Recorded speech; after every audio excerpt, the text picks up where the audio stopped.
and I think Iran is foolish not to sign one.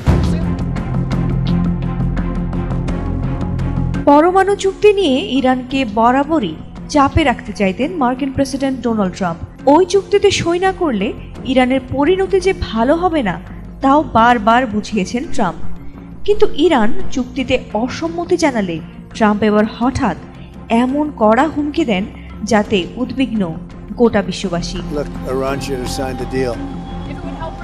Iran Israel যুদ্ধে এবার Trump যেন সরাসরি যুক্তরাষ্ট্রকেই জড়িয়ে নিচ্ছেন, কারণ ইরানের পারমাণবিক শক্তিধর হয়ে ওঠা যুক্তরাষ্ট্রের ক্ষমতার জন্য এক বিশাল হুমকি। ট্রাম্প এবার যেন সরাসরি ইরানের সঙ্গে যুদ্ধে জড়ালেন এবং দ্রুত তেহরান খালি করার নির্দেশ দিলেন।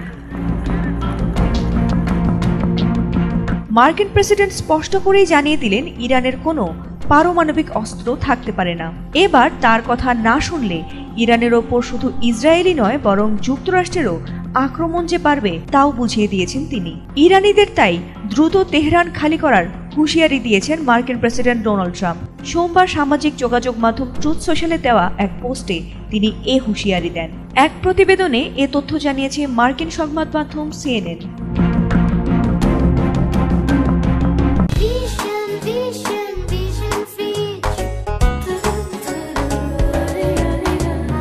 নিজের সামাজিক যোগাযোগ মাধ্যম ট্রুথ সোশ্যালে ট্রাম্প লিখেছেন, সবাইকে এখনই তেহরান ত্যাগ করতে হবে।